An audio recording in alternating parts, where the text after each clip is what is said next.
So Lizzy, it's great having you here. Thanks for coming and letting us talk to you.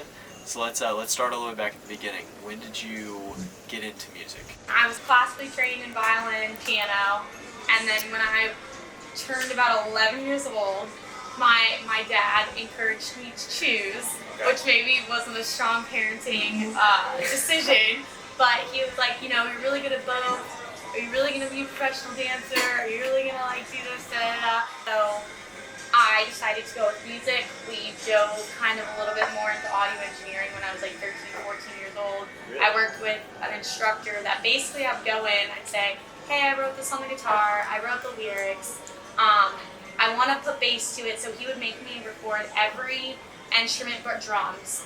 We would refine the composition of the music, and we would basically make like almost like pop singles when I was like 14 to 17 years old. That's crazy.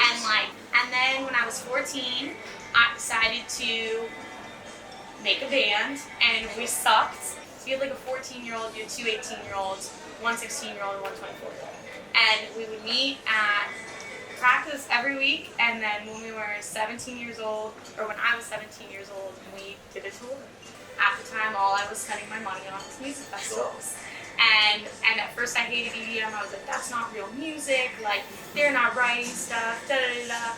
And then I kind of got the aspect of it, and I remember when I was 18 years old, I was like, there's no reason by the time I'm 21 that I can't play a show, that I can't do what they're doing. So then I played my first show the week before my 20th birthday. Yep. And that was the first time I played on CDJs. Shortly after that, the guys at Ritz reached out to me, invited me to come in. Started on Saturdays. I understood a huge history of electronic music because I was forced to do open format as well as house music, bass house music, because our bass nights were on Friday. Yeah. And then after that, I was like, okay, I'm tired of playing other people's music. This is boring, and I want to do my own stuff. And I want to do bass music because I can hear in my mind everything that I would ever want to like write. But it was like, how do I make that sound? Yes. How do I make it come out? And just now, like right now, like probably in the last 2 months, I'm finally writing music where I'm like, this is exactly what I heard in my head, and I made exactly what I wanted it to do. Maybe had a little bit help on my mix sounds, but composition-wise, like everything is fine. Yeah. So it's really cool, and I'm really excited, and it's going super well. Yeah. It's fascinating that like I wonder if you're how unique you are in a sense of like you're traditionally trained to actually do this, because I'm sure a lot of people are just like DJing seems super cool. Like I'm gonna start DJing. Yeah, well, but you were like I have an education and like know how to do this. That's what I asked too because I'm still learning so much, but I do teach basic Ableton lessons. I teach music theory lessons, and I teach guitar, piano, and bass. And I teach that to like little kids, but a lot of kids come to me from Ritz and they're like, I want to do this, da da da. Yeah. And the way that I look at it is like, you don't have to know any music theory or even have like a music background to be able to make EDM. I've learned so much of what I know, like really through YouTube tutorials, honestly, and like there's some dubstep producers at the forefront, like Fox Stevenson, Must Die, that they just preach musicality. They're like, you know, at the end of the day, you can go back and use your techniques and use the technical aspects to get your song where you want it to go. But if the musicality isn't there, or the motif, the theme of the song isn't there, you're going to lose an audience.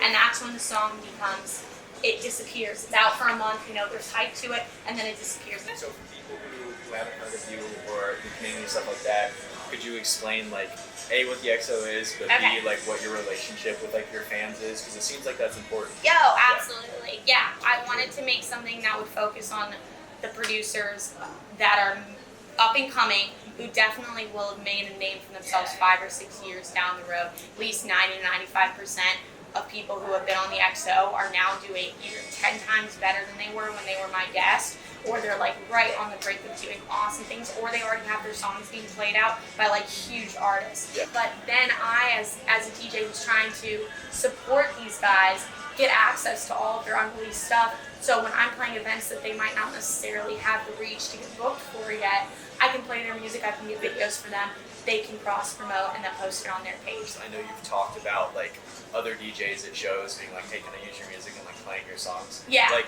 what is, and I'm sure as you're like kind of building the foundation and going through this, like there's certain moments that you remember, right? Oh, like, yeah. Really cool. Is So, there anything that like, wow, like you're like, okay, man, like, EDC this year, I sent an unreleased playlist. Usually I just do a song, but I recently opened for Yultron in Tampa, so I knew he knew who I was. He's a good friend with one of my friends who was going to EDC with me, and I said, hey, hope you like these. So he downloaded 4 of my songs, and I got out of my car to park because I was playing an after party, one of the official after parties with Blank and Holly on Friday, so I knew I had to leave early, so I paid the overly expensive parking fee to park across the street, and I walked in, and I hear Yultron dropping my track, and I like freaked out. I was like, that's my track. That's and, me. And this was the first time I was meeting. I just signed to a talent agency, which is the Corson agency. Yes. It's and he comes up to introduce himself to me, and I go to introduce myself, and because he had a lot of artists playing on the hardstyle stage, the stereo blues stage,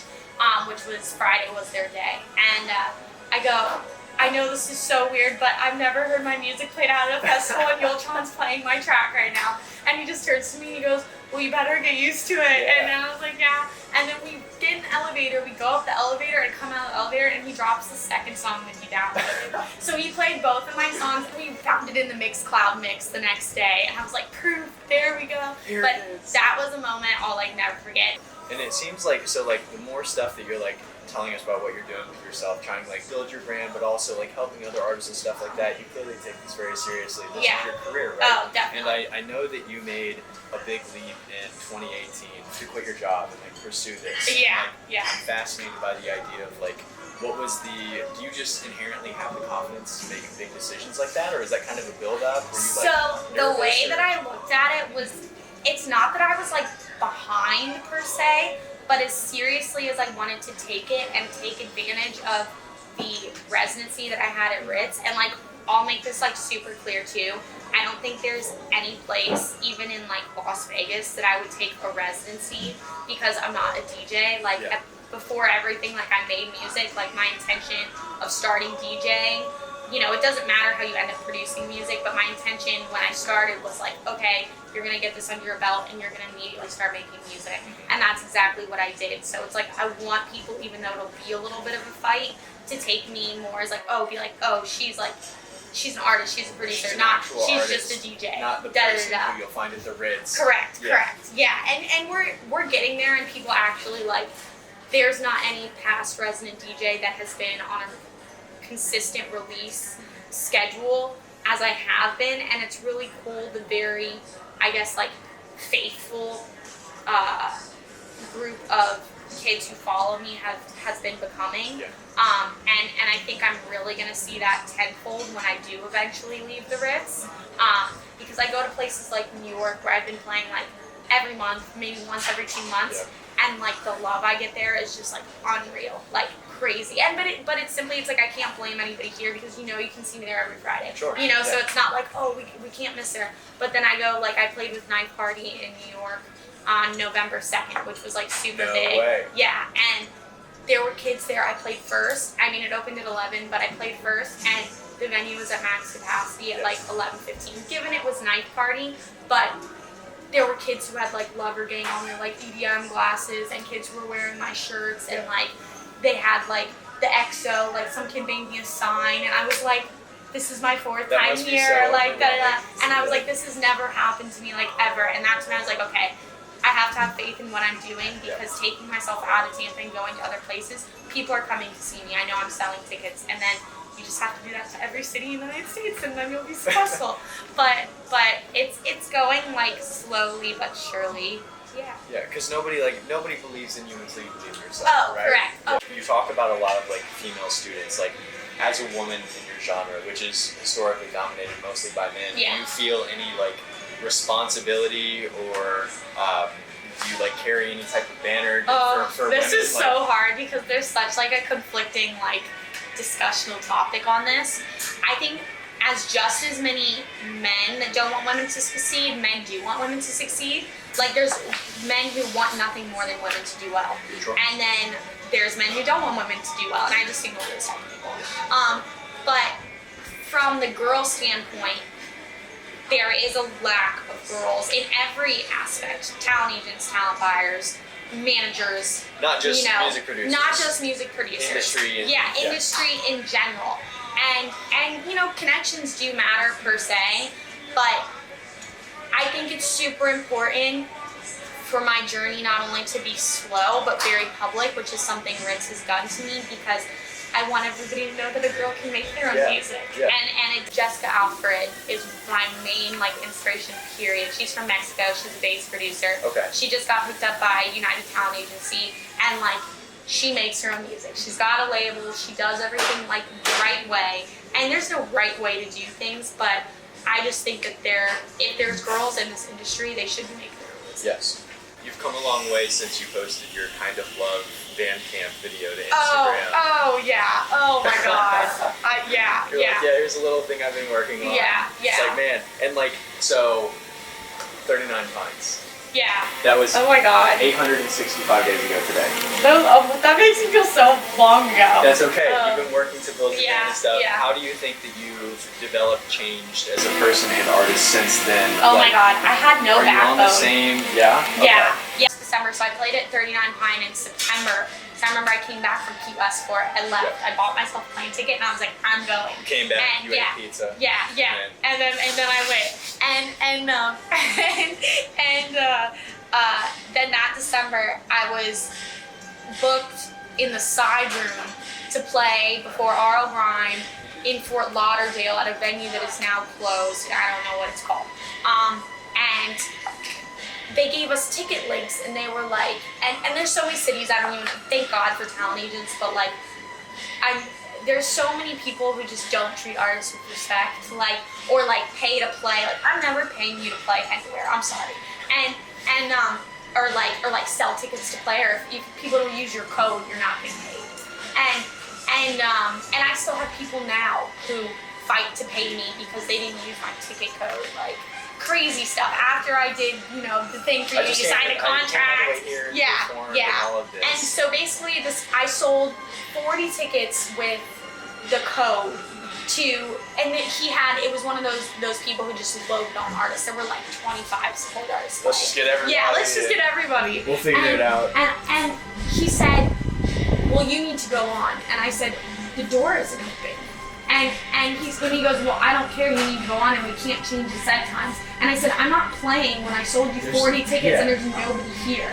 And he basically kicked me out of the venue.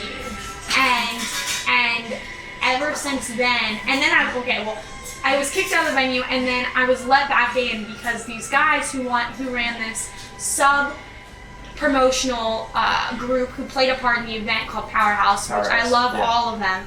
They were like, dude, we've never seen a girl talk to anybody like that. And I honestly was the person always stand in the corner, you can talk down to me, I'm just gonna say whatever and walk away, da-da-da-da. And ever since then I felt it was okay, if you're gonna be taken seriously, especially without a team, you have to take initiative. And that's not being mean either. No. Some people think it's being the B word, and it's not being the B word. It's you have to stand up for it, because people will just walk all over you. And this is your thing. Yeah. You can't just let people. Or if I worked hard for it. Exactly. I sold you tickets. I spent. Back then I would spend more than 24 hours on the set, to make sure everything was there, because I was still nervous playing on the equipment. I'm taking this seriously, therefore you should take me and my time seriously. Correctly. Let's be professional about this.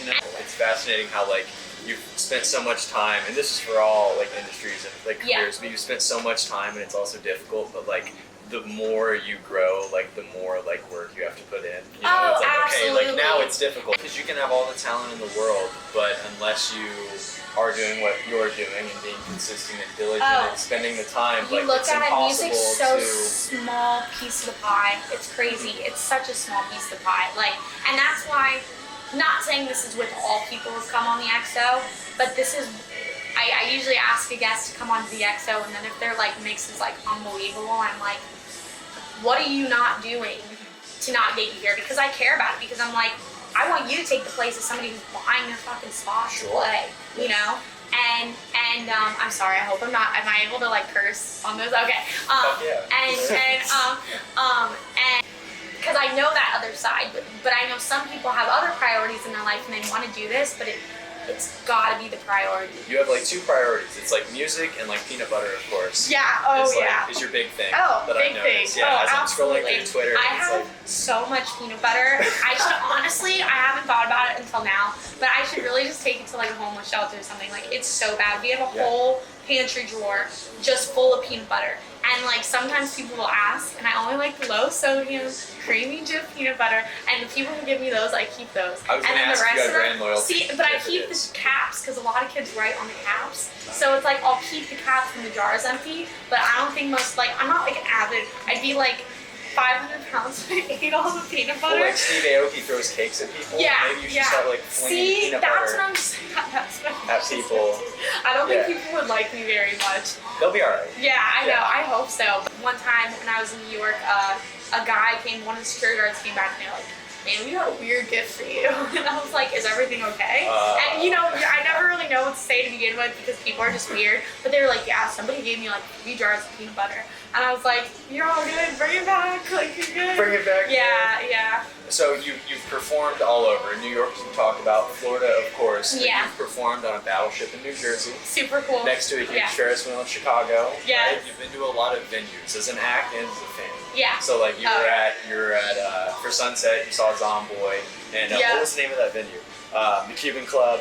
You're at the Beecham for Chami, and you've performed and been at so many different venues and stuff like that. Out of the ones that you've just been to as a fan, whether that's festivals or one-off shows or anything, is there anything like a top-tier place that comes to mind that you're like, man, I would love to have a show here? Like, so I played Webster Hall with Adventure Club for the after party that Millennium had at Madison Square Garden, and that was really, really cool just because Webster Hall is just such like a monumental venue in Manhattan.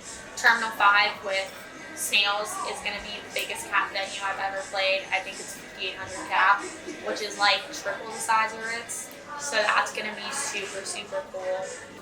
As you were just talking about, your sound is very bass heavy, right? Yeah, oh definitely.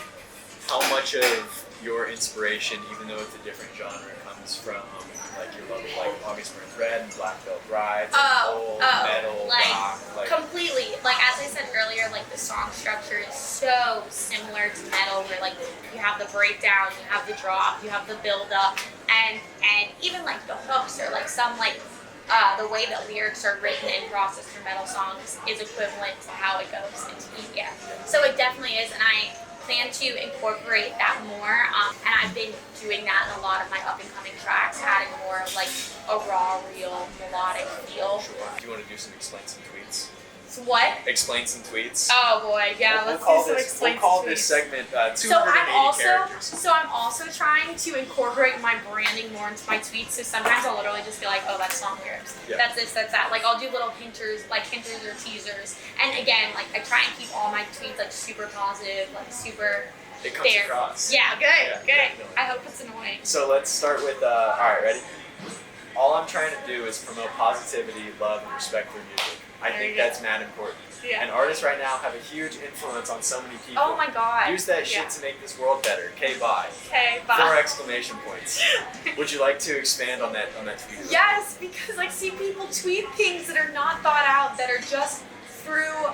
Like, I've been doing this thing lately where before I say something or make an action, I let myself calm down. So it's not an emotional response, it's an educated response. You're trying to delete less tweets. Yes, there we go. Yeah, and I see some artists post things and I'm like, you have these kids in their rooms that may not even be 18 who are literally living by your words. Yes. And like, you need to take what you're saying seriously. There's a responsibility here. There's a responsibility, like, and people don't get it. Like, oh, I can't. Pay attention. All right. Yeah. Finally feeling at peace with myself and knowing / having confidence in where my project is going. For so long, I've fought with comparisons and what ifs instead of just focusing on myself. The second I let that go, everything started to fall / falling into place. Hands. There we go. So yeah, we talked about this briefly about how you've kind of grown. And it's come with me growing too, because like it's so hard when you're a girl. It's like, oh well, like, you know, Excision doesn't get compared to Must Die, that doesn't get compared to like Getter, that doesn't get compared here. But when you're a girl, it's like Alice in Wonderland versus Whipped Cream versus Neha versus Hollywood versus Lucy versus Vampa versus Zaya, and oh, she's wearing a long t-shirt too, so she's stealing Alice in Wonderland's look, and oh, she wore a ponytail last time she played, so she's stealing her look. Yeah. And it's just like insane. So I kind of like gave into that for a while, and it was like, oh, what girl is doing better? What regional girl is gonna go next? Like da da da. And there's room for everybody. Definitely. All right, last one. Okay. I took the last 2 hours and responded to every single message I've been sent. I can't count how many times I've reached out to bigger artists and never got a response. I want to always be this way, and when it's needed, have a team in place to make sure everyone knows that they're appreciated. See, I shot myself in the foot because now I have to respond to everybody's message all the time. But it's crazy because it's like, I get why some artists have people run their social media, not necessarily respond to their messages, but do their posts, do this, do that, like outsourcing. And because you can just sit on your damn phone all day. I could sit here for 10 hours and go from email to Instagram to Twitter to Facebook all day long. And then once you're done, it'll have So I'll do like a half an hour. I'll post every other day on my socials. I'll do a half an hour on, responding. And then some nights I'm just like, you need a break from your computer, you need a break from this, go to the gym and walk, or go outside and walk, or sit on the couch and just respond to messages. And before we go, so you have the floor. You have the World of Slime tour coming up. Yeah. What should people be looking forward to from Lizzy Jane? So much what's coming out? What's in the pipeline? Okay, so... Any camera you would like. Any camera. The floor is yours. So... This is a big month for me, December. So I was supposed to have a release November 29th, but because of what we discussed before, because of distribution issues and Thanksgiving with the label, it got pushed back. So I have a song release on December 10th, which is My Heart on Night Engine, or 11th, my bad, and that's the dubstep song, singing on it, first original tune with my full composition, full singing, full mix down, super proud moment. That's going to be awesome. It's getting premiered by a really awesome blog and a very cool YouTube channel. And then December 20th is I'm releasing off a compilation that I get to announce next week. So everybody should check out my social media at This Is Lizzy Jane, see the announcement. Definitely biggest label release to date with some of my inspirations, and the whole compilation is just filled with heavy hitters that are just killing the festival scene, label releases right now, period. And then December 31st, I'll be releasing a song that I've had huge support on by multiple artists. It's a remix, and that'll be my way to end up the year. People, we got stuff coming up. So Pay we're attention. good. Yeah. Lizzy, Thank you absolute very pleasure much. talking to you. Thanks Very for having welcome. me. Of Ramble course. on. That's totally fine. Good? It's good? Got it? Okay, all right, awesome. Cool. Was that your first video interview? That was my first video I was interview. there.